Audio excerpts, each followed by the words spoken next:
Saludos amigos, gracias por la amabilidad de la compañía. Soy Cristino del Castillo y este es su programa A Quemarropa.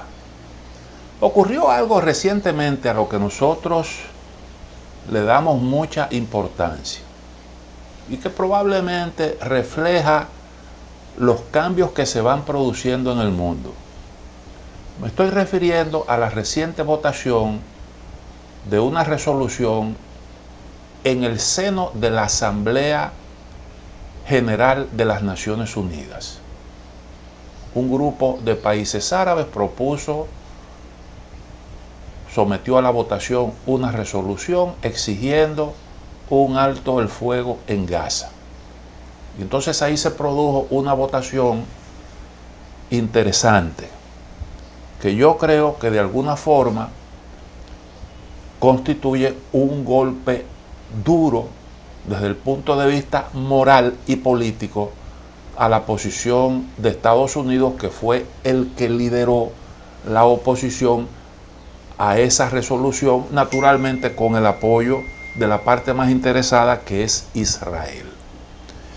Ahí hubo algo que es muy sintomático, según nuestra visión, y es que la Asamblea General se convirtió en una especie de mitin político, porque ahí hubo vítores, ahí hubo aplausos después que se vio la votación. 153 votos a favor del alto el fuego, 10 en contra y 23 abstenciones.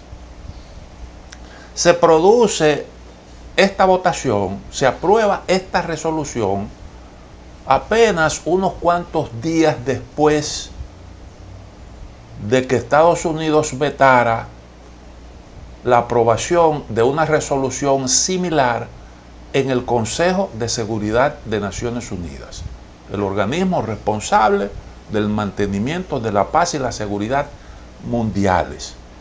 Ese organismo que debe velar por eso, que es algo tan sagrado para toda la humanidad, no fue capaz de aprobar una resolución pidiendo que cesen los bombardeos que están afectando a la población civil en Gaza, lo cual habla muy mal de ese organismo defensor de la paz y la seguridad.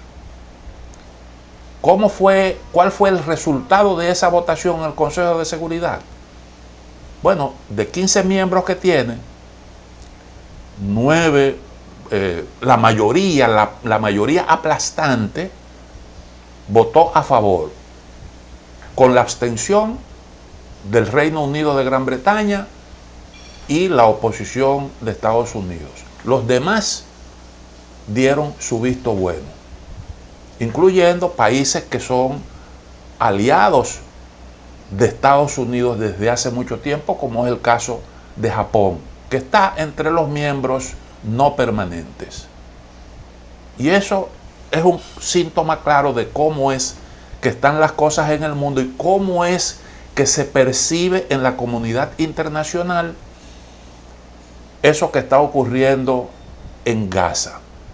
Pero la resolución que se acaba de aprobar es mucho más contundente todavía, porque como dijimos, más de las 2/3 partes de la comunidad internacional representada en la Asamblea General votó a favor de un alto el fuego. ¿Quiénes fueron los países? ¿Cuáles fueron los países que acompañaron a Estados Unidos en su oposición a esta resolución? Creo que vale la pena mencionarlos. Austria, República Checa, Guatemala, Liberia, Micronesia, Paraguay y Papúa Guinea, además de Nauru. Bueno, Austria, quizás es bueno hacer un paréntesis aquí para algunas acotaciones. Austria es un país que milita en las posiciones políticas de Occidente de forma activa, a favor de Ucrania, a favor respalda a Israel, como ya acabamos de ver, pero hay una situación política ahí interesante, y es que probablemente en las próximas elecciones se imponga el Partido Austríaco de la Libertad, de Ebert Klick, que es un partido de la ultraderecha y que tiene diferencias con las políticas europeas y las políticas occidentales en una serie de aspectos, sobre todo lo que tiene que ver con la guerra de Ucrania, el apoyo, la inclusión en la Unión Europea. Y entonces eso puede variar la posición internacional de este país. Y sería entonces otro país más de Europa que tomaría ese rumbo. En las últimas elecciones que se han celebrado en el viejo continente se ha impuesto la derecha. Y la derecha, uno más que otro, tiene objeciones en algunos aspectos con respecto a esas políticas que hoy se impulsan. Luego, es bueno decir que Guatemala actualmente está gobernada por un presidente que está en retirada. Sí, se celebraron elecciones, hay ya un presidente electo que debe tomar posesión del cargo el próximo mes de enero. Y justamente el presidente Giammattei acaba, frente a la decisión adoptada por Estados Unidos de imponer sanciones a un montón de gente allí, le quitó la visa a una cantidad impresionante de legisladores guatemaltecos, empresarios, políticos, por la situación que se está viviendo allí. Pues ha dicho que la toma de posesión del señor Arévalo, presidente electo, no está en juego. Al tiempo de criticar lo que él denominó como un injerencismo de Estados Unidos en la situación guatemalteca, que en realidad lo que ha estado ocurriendo en Guatemala es una barbaridad, porque ha habido intentos de todo tipo para sabotear, para impedir la juramentación del presidente electo. Primero, para evitar su elección. Trataron de neutralizar, de descalificar, de sacar de la competencia al partido político Semilla que postuló al señor Arévalo a la presidencia. Y después de eso ha habido esfuerzos de todo tipo por evitar la asunción del poder luego de que ganó las elecciones por amplia mayoría. Bueno, está Liberia también. Recuerden, Liberia, un país creado por Estados Unidos que tomó por la fuerza algunos territorios en el África, otra parte la compró, y en un proceso que duró unos años se creó ahí ese estado para llevar a la población de esclavos libertos de Estados Unidos a ese territorio, y encomendándole a esos antiguos esclavos que ayudaran a civilizar a los antiguos esclavos, a civilizar a las comunidades que habitaban allí. Y por eso la capital de Monrovia, de Liberia, se llama Monrovia, en honor a James Monroe, que era el presidente cuando se hicieron estos esfuerzos. Hubo una sociedad que se creó precisamente para hacer esos esfuerzos. Y entonces Liberia en el 47 se declaró, 1847, una nación independiente. Y bueno, ahí está Liberia, que estuvo entre los votantes que rechazaron la resolución. Y bueno, Nauru es una pequeña isla del Pacífico que tiene apenas unos 12.500 habitantes. Esos fueron los que acompañaron a Estados Unidos en sus esfuerzos por bloquear la decisión de la Asamblea General de Naciones Unidas. Entre los países que se abstuvieron, también es importante destacar ahí este aspecto, está Gran Bretaña, Hungría, la Hungría de Víctor Orbán, un hombre de la derecha, muy sintonizado con la visión que tiene Donald Trump. Todo el mundo sabe la posición de Trump con respecto a Israel. Él no votó en contra de la resolución, pero se abstuvo. Sudán del Sur, que no es el Sudán que siempre conocimos, porque recuerden que hubo una división y se creó un nuevo estado en la parte sur, se llama Sudán del Sur. Y Alemania, que tiene siempre como su complejo por el asunto de los judíos y la matanza. No simpatiza aparentemente con lo que está ocurriendo en Gaza, pero no le quiso dar su respaldo a Netanyahu. Bueno, hay muchas formas de interpretar una abstención. Una abstención quiere decir yo no voy a asumir posición en contra de Israel, aunque probablemente haya alguna razón para no hacerlo, para no darle su respaldo. Y entonces esa fue la situación que se produjo ahí en Naciones Unidas. Así fue como se produjo la votación. Permítame hacer una pequeña pausa, en breve retorno. Estados Unidos ha pasado por la pena de tener que oponerse, de tener que vetar una resolución en el Consejo de Seguridad de Naciones Unidas llamando a que cesen los bombardeos que afectan a la población civil en un territorio determinado. Esa posición le está costando prestigio y le está costando políticamente a Estados Unidos. Y ahora ha liderado una oposición, la oposición a otra resolución en el mismo tenor de Naciones Unidas, pero en el marco de la Asamblea General. Cuando usted ve que la Asamblea General,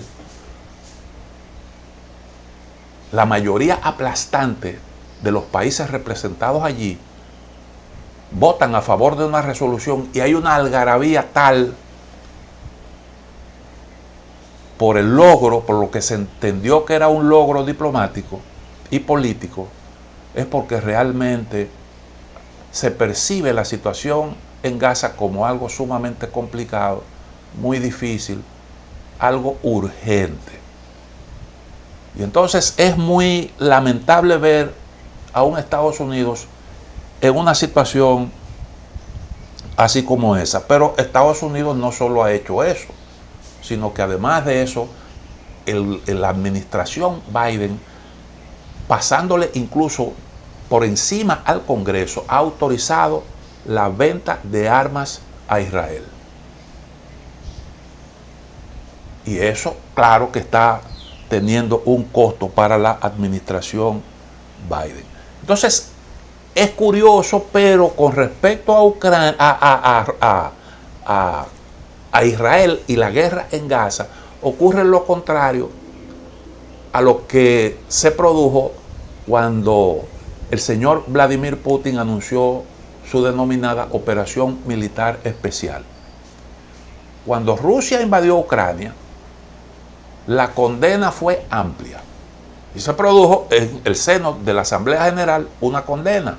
Hubo países, muchos países que se abstuvieron, pero se aprobó una resolución.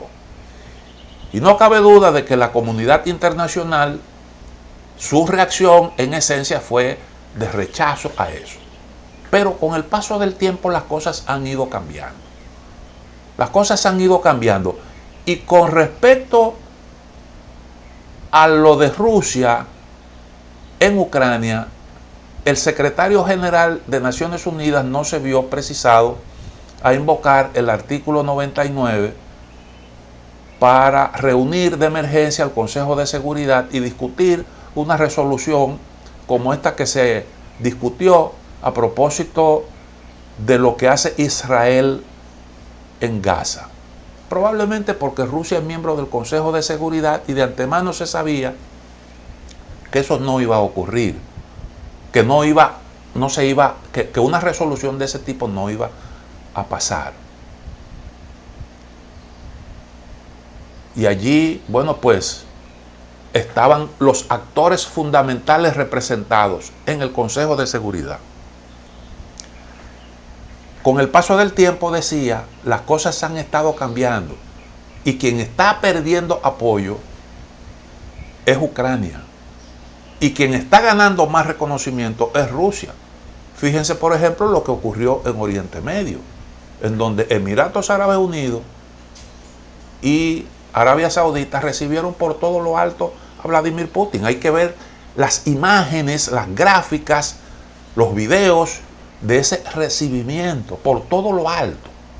Por todo lo alto. Incluso en Emiratos Árabes Unidos hubo aviones militares F-18 que dibujaron en el cielo la bandera de Rusia, mientras se le daba un recibimiento especial, muy cálido al presidente Putin. Y eso lo han contrastado con la actitud de estos países árabes frente a los líderes occidentales, particularmente cómo recibieron al presidente de Alemania, que estuvo en el avión presidencial durante media hora aproximadamente. Él parado en la puerta y entonces no había nadie que lo recibiera. Lo cual evidentemente fue un desplante, una manera de expresar una inconformidad. Y al secretario de Estado Blinken le hicieron lo mismo. Y cuando usted ve que en Arabia Saudita, contrario a cómo se saludó en una oportunidad Joe Biden con el rey Bin Salman, cómo estos dos líderes rompieron un poquito el protocolo para un saludo que no es muy habitual, estrechándose las manos de una manera que es más bien ocurre en la intimidad entre amigos muy, muy cercanos. Normalmente los jefes de Estado no se saludan como ocurrió en este último viaje de Putin. Y no se trata de dos simples países, se trata de dos países que tienen un liderazgo en el mundo árabe. Arabia Saudita es el líder de las monarquías del Golfo. Es una potencia regional. Y eso entonces habla de una situación que se ha creado ahí como consecuencia de eso que está protagonizando Israel en Gaza. O por lo menos eso ha reforzado algo que viene ocurriendo de manera paulatina pero sostenida. Y todo eso son efectos de las políticas, del fracaso de las políticas occidentales y de cómo se ha ido paulatinamente creando un ordenamiento multipolar. Esa es una realidad. Y el proceso es de unos contornos cada vez más definidos de este nuevo ordenamiento. Tendremos que ver, según Henry Kissinger, el nuevo ordenamiento mundial no estará bien definido, sino hasta bien entrado el siglo XXI. El señor Benjamín Netanyahu se queja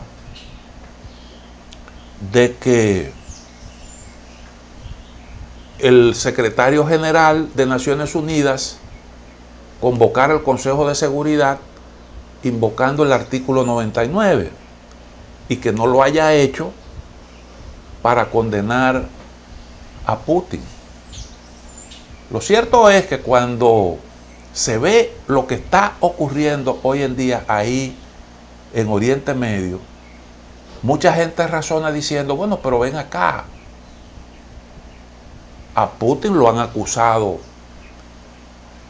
de todo, de cometer barbaridades. Aunque déjenme decirle, Putin pudo haber pulverizado Kiev cuando se inició la operación militar especial, como ellos le llaman. Y sin embargo, Rusia no se atrevió. Lo hemos comentado aquí en otras oportunidades, y no se atrevió porque sabía que eso le iba a costar lo que le está costando ahora mismo a Netanyahu, sus barbaridades en la Franja de Gaza. Está, como dijo el presidente Biden, perdiendo mucho respaldo en el mundo entero. La condena es unánime y no se puede dudar de cuál ha sido el veredicto de la comunidad internacional con respecto a las acciones de Israel, que comenzó Israel, contrario, como decía, a lo que ocurrió con Putin al principio de la operación militar especial. Al principio la opinión pública condenó de manera enérgica y casi unánime lo que hizo Hamás. Y Netanyahu desperdició una oportunidad para capitalizar eso a su favor y mantener ese respaldo ganado con una actitud consecuente frente a ese problema. Y es verdad que está destruyendo Gaza, eso le puede costar caro a Hamás, pero de algo nosotros estamos totalmente seguros. Ese no es el camino para destruir el terrorismo. ¿Por qué? Bueno, porque cada inocente que muere en Gaza es una semilla que usted siembra y que entonces va a producir ese fruto dañino que es el terrorismo. Porque los próximos militantes de Hamás serán los hijos de los muertos, los familiares de los muertos y un pueblo enardecido frente a un abuso más del opresor, porque no hay duda de que el pueblo palestino ha sido oprimido durante décadas. Una situación que se torna cada vez más insostenible. Y eso es lo que se está viendo ahí. El desgaste no solo es de Israel, el desgaste es de Estados Unidos, que ha apoyado sus acciones, aunque como vamos a ver más adelante, un tanto Biden ahora trata de distanciarse. El desgaste también es para todo el bloque occidental en su conjunto, porque el bloque occidental ha defendido eso, y es responsable, corresponsable de toda esa situación que ha imperado en Oriente Medio durante décadas, porque los crímenes, los abusos se han estado cometiendo ante la mirada indiferente de los que han podido cambiar la suerte de esos pueblos, y no se ha actuado con la suficiente energía como para cambiar esa situación. Y sí se actúa rápidamente frente a cualquier tontería que aparece por ahí y que puede producir algún dividendo político. Permítame la otra pausa, en breve retornamos. Hay que preguntarse por qué la reacción de la comunidad internacional ha sido tan contundente frente a la guerra que libra Israel en el territorio de Gaza. Les voy a decir más o menos qué es lo que hay en el fondo, que yo creo que todo el mundo lo advierte. Según la Organización Mundial de la Salud, grandes extensiones de viviendas e infraestructuras han sido destruidas en Gaza. Más del 85% de la población está desplazada. El hambre es generalizada y las enfermedades ahora son rampantes. Ese fue el término que se utilizó. Se hizo un ejercicio el pasado 26 de noviembre. Se tomaron algunas imágenes satelitales, fotografías de la Franja de Gaza. Y esas fotografías se utilizaron para ver el nivel de destrucción en esa zona. ¿Y cuál fue la conclusión de ese estudio? Presten atención. Según los expertos de Naciones Unidas que hicieron el análisis, 10.049 edificios en Gaza fueron destruidos hasta los cimientos.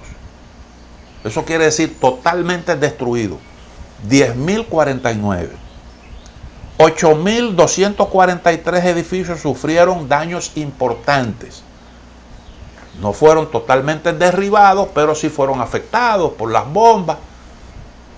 Esas edificaciones, cuando reciben daños estructurales importantes, difícilmente pueden servir para volver a albergar personas. Depende mucho del tipo de la magnitud del daño.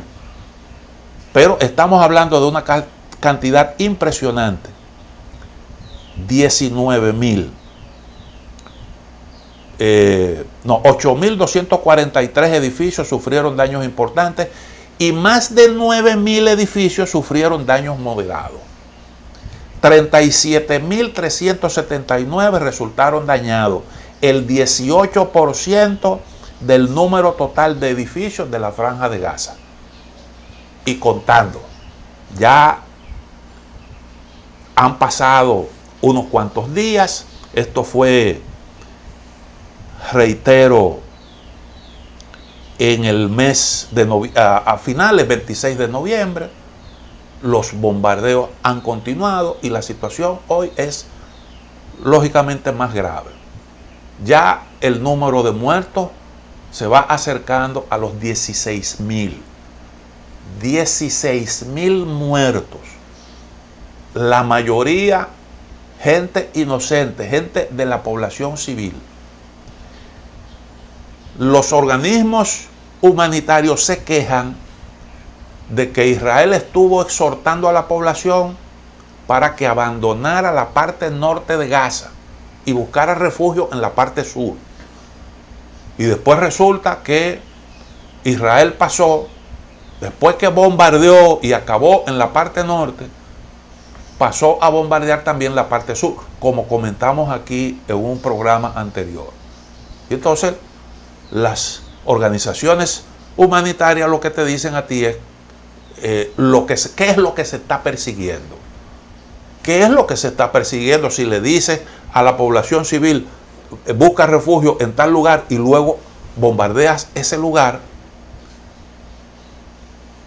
Pues hay una premeditación y eso está ocasionando la muerte de muchos civiles. Y otra queja, algo que denuncia Amnistía Internacional, también un comentario del Washington Post en ese sentido encontramos, que habla de que Israel ha desplegado deliberadamente fósforo blanco suministrado por Estados Unidos a lo largo de la frontera con el Líbano. El fósforo blanco no está prohibido en el derecho internacional, pero sí cuando se expone su uso, sí cuando se expone a la población civil. El fósforo blanco quema, es incendiario y produce unos daños terribles. Y entonces eso se denuncia también como una violación al derecho internacional. Bueno, déjenme decir como dato curioso aquí entre paréntesis, si se quiere, que la resolución que se votó en la Asamblea General fue una iniciativa de los países árabes representados en las Naciones Unidas, una iniciativa de la Organización de Cooperación Islámica, que representa a los países árabes y musulmanes. A pesar del apoyo de todos estos países, son 57 miembros que tiene, a la causa de los palestinos, a pesar de la protesta, de la inconformidad por la crisis humanitaria que hay, la catástrofe humanitaria, estos países, sin embargo, se niegan a recibir refugiados palestinos. Es una actitud que hay que verla detenidamente. Probablemente la explicación está en la experiencia de Jordania, de países como Jordania. Los palestinos crearon en un momento determinado, cuando en medio de esos conflictos que recurrentemente han tenido lugar en esa zona, esos enfrentamientos, las intifadas, enfrentamientos entre judíos y palestinos, pues muchos, incluyendo Yasser Arafat, en un momento determinado buscaron refugio en Jordania. Y dentro de Jordania se creó una especie de estado paralelo.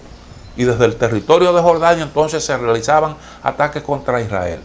Y muchos países árabes tienen miedo de que esto pueda ocurrir. Además, con los palestinos ocurre un fenómeno que yo creo que es interesante analizar, porque aquí hay un comportamiento colectivo que es similar a ese comportamiento raro que tienen los haitianos, que hay como una especie de cultura de manada, como de defensa colectiva, pero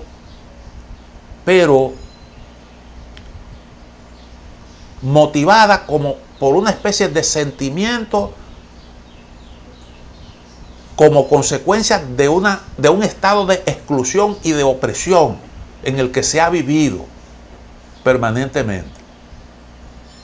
Eso se ve en el caso de los palestinos y se ve en el caso de los haitianos, decía, por ejemplo, en Chile, que los recibió, Chile recibió una cantidad apreciable de haitianos, pero allí, en un momento determinado, inconforme con la situación que estaban viviendo en ese país, salieron en masa a las calles. Eso fue en Santiago, una comunidad también del interior de Chile, en donde se produjo algo similar.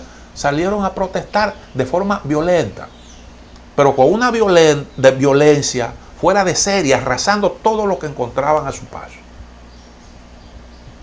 Y lógicamente, para un país como Chile, que le dio albergue a estos extranjeros, el manejo de una situación así como esa, tratándose de migrantes, pues siempre tiene que ser cuidadoso. Siempre tiene que ser cuidadoso. Eso lo vimos también en México, en una comunidad de esa fronteriza. Hubo comerciantes que salieron a protestar porque los haitianos ocuparon todos los espacios y reaccionaban violentamente cuando alguien intentaba ponerle algún tipo de freno a eso. Y lo hemos visto aquí en República Dominicana, cuando Migración ha intentado hacer detenciones en ciertos lugares. En Invivienda, por ejemplo, hubo protesta colectiva. Las autoridades, la policía, los agentes de migración tuvieron que salir corriendo porque los haitianos los enfrentaron a pedrada. Y allá en el denominado Hoyo de Friusa se han producido también reacciones similares. Entonces, como que hay aquí un comportamiento un poco extraño por parte de esos colectivos que han vivido situaciones complicadas durante un tiempo. Entonces,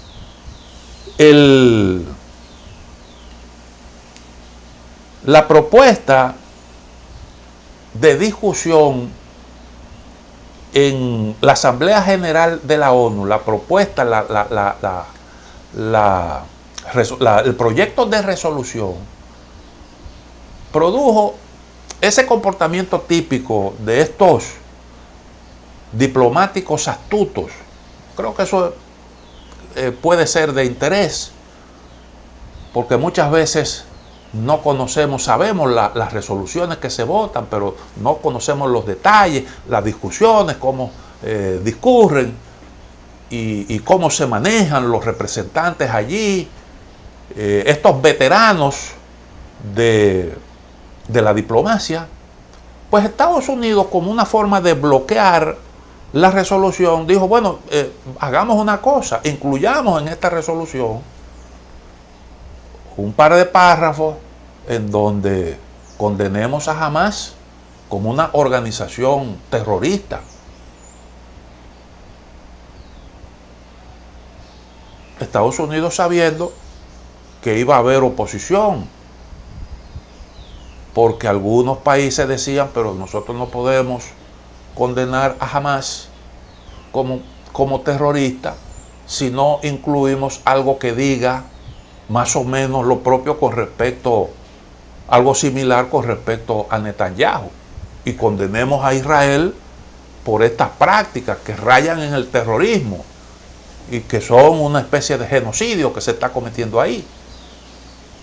Y entonces eso lleva la discusión a un punto realmente muerto. Bueno, Estados Unidos no pudo conseguir respaldo para introducir esa enmienda en el proyecto de resolución que se aprobó.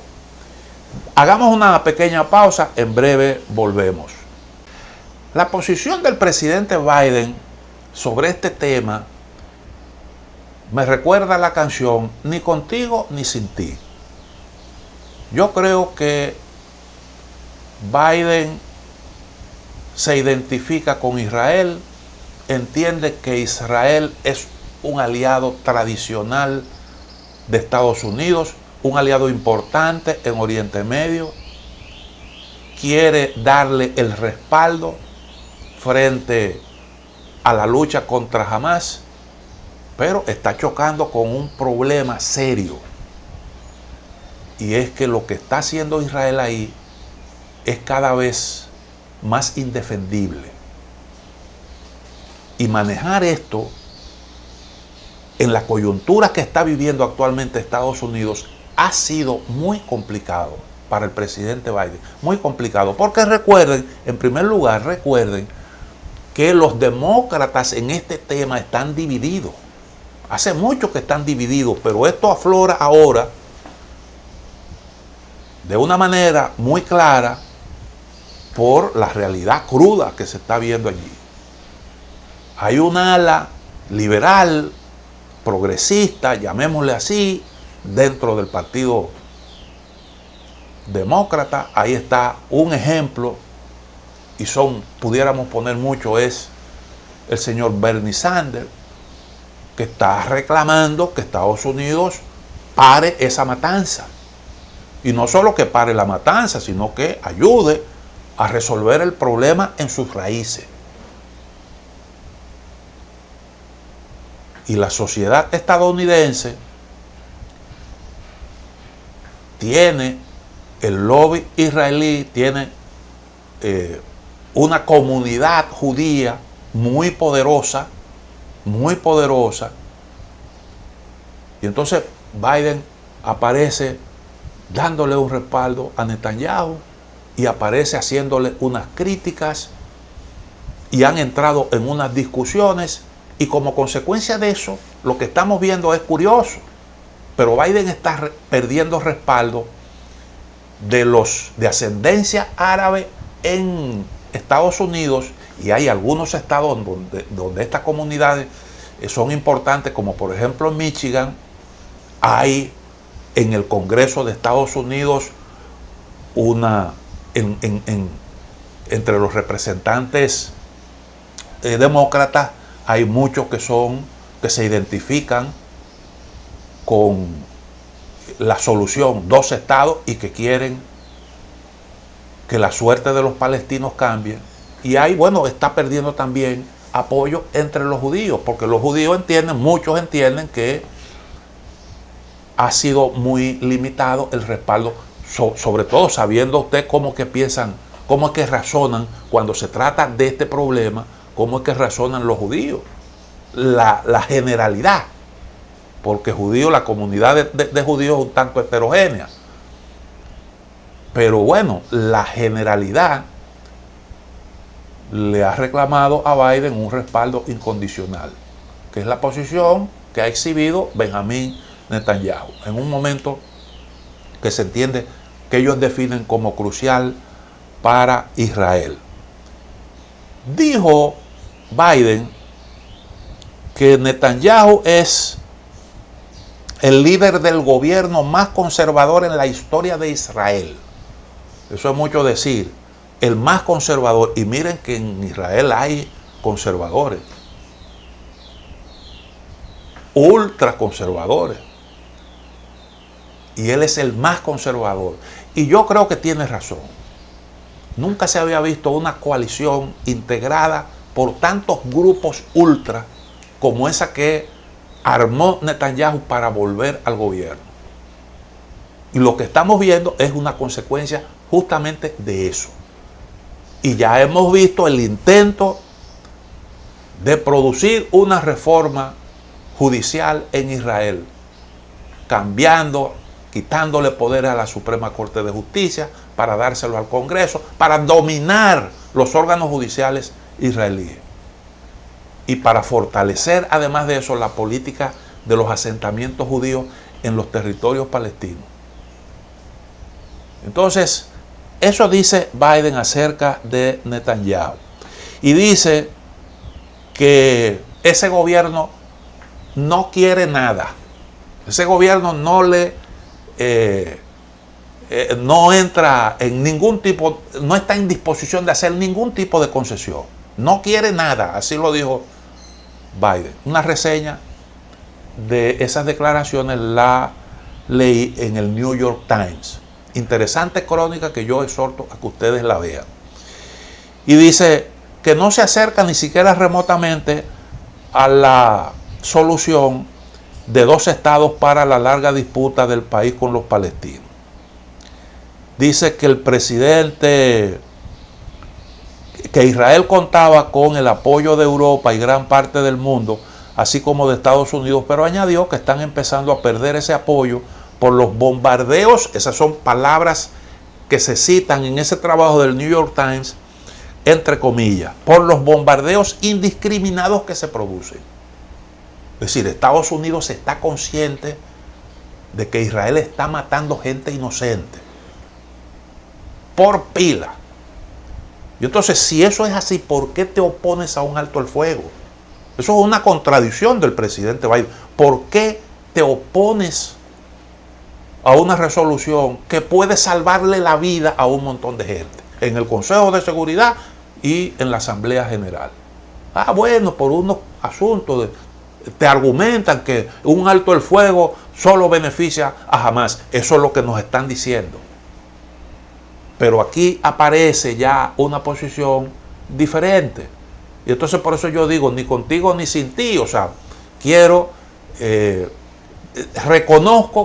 estar con Israel, apoyar a Israel, pero no estoy en disposición de apoyar esa masacre que estoy viendo y que tú mismo no quieres ayudarme a mí a que yo pueda estar de tu lado.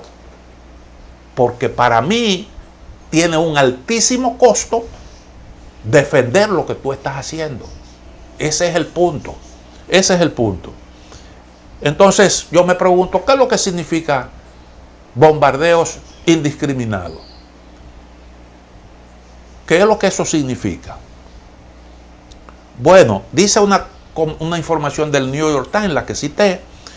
Los comentarios del presidente se produjeron horas después de que Netanyahu prometiera desafiar semanas de presión estadounidense para poner a la autoridad palestina a cargo de Gaza una vez terminen los bombardeos. Netanyahu descartó cualquier papel allí para el grupo que ahora gobierna la sociedad palestina en Cisjordania ocupada por Israel. O sea, Estados Unidos está manejando la idea de que tan pronto terminen los bombardeos de Israel, entonces la Autoridad Nacional Palestina se haga cargo del territorio. Pero Israel no acepta eso. ¿Por qué Israel no lo acepta? Porque la política de Israel no depende de lo que haga o deje de hacer Hamás.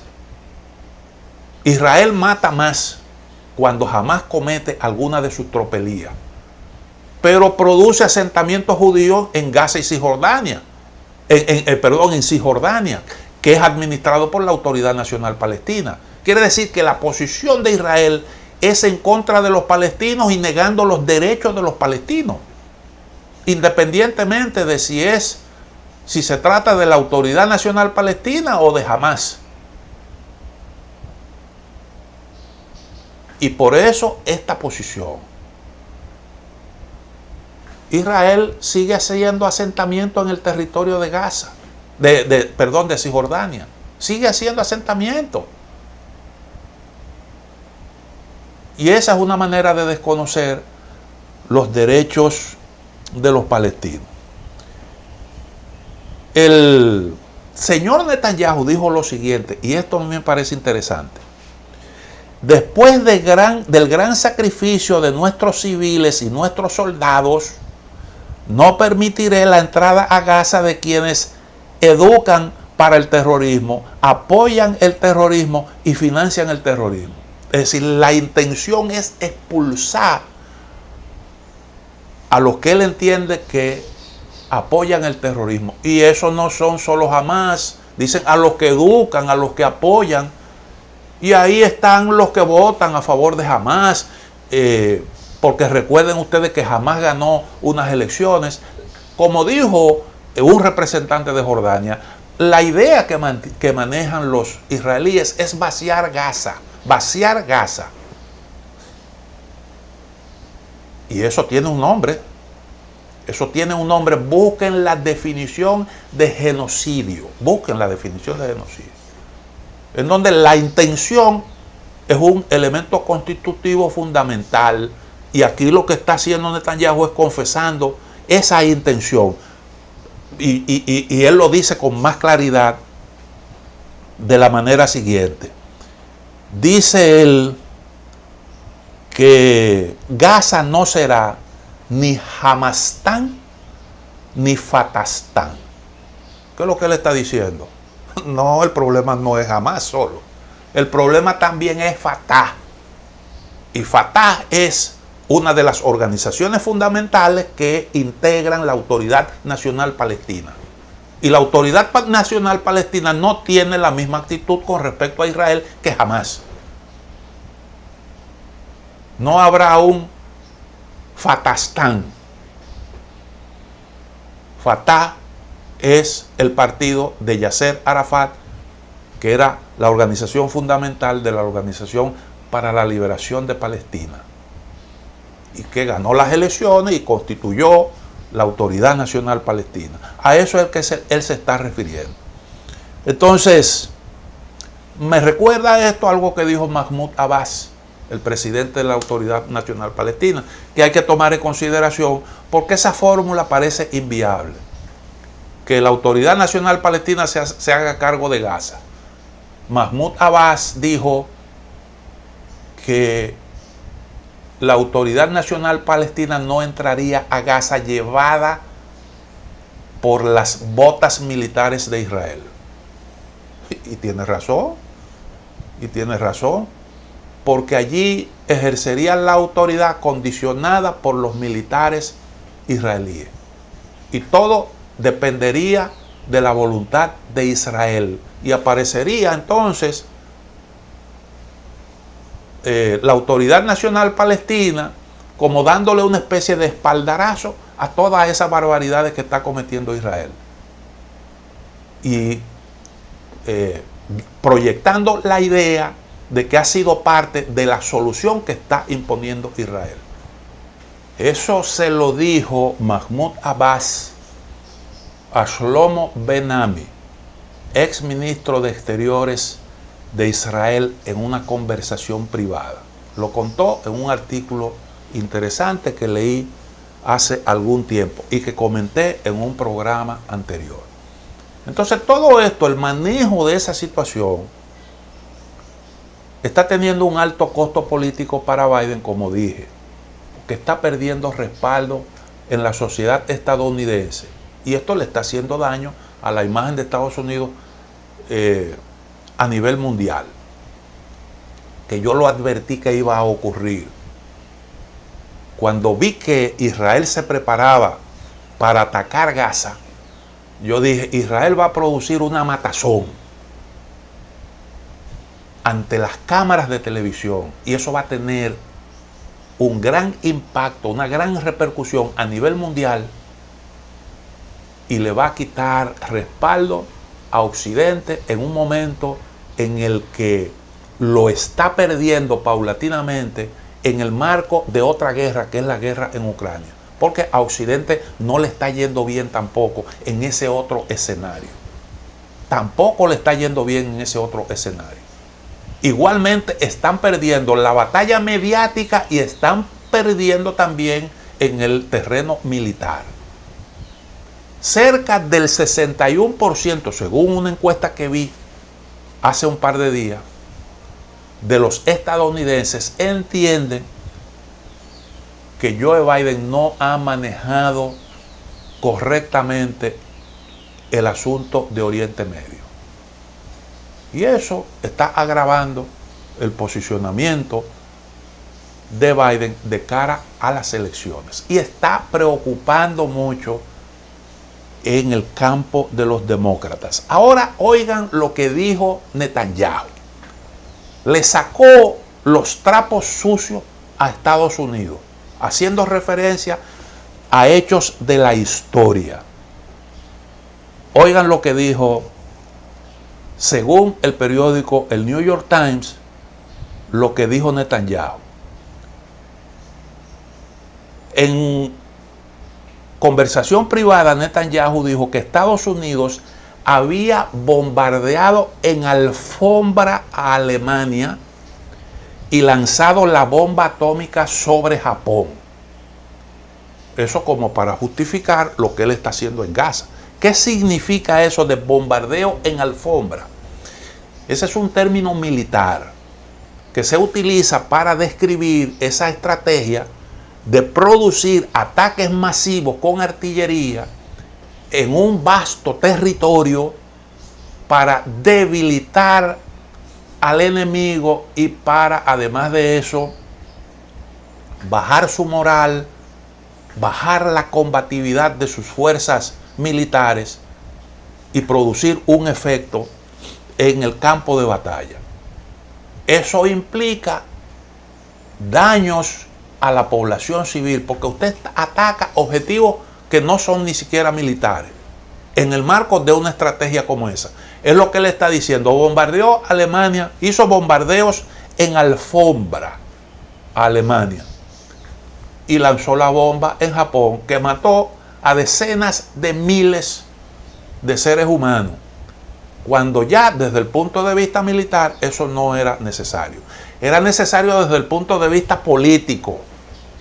Una observación que yo hice hace muchos años analizando esta cuestión. ¿Por qué? Bueno, porque las tropas soviéticas estaban avanzando.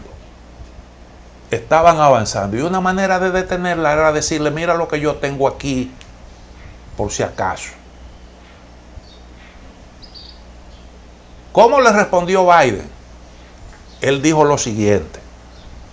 Le preguntaron a Biden y la respuesta fue, dije, sí, por eso se crearon todas las instituciones después de la Segunda Guerra Mundial para asegurarse de que no volviera a suceder. Esa fue la respuesta de Joe Biden.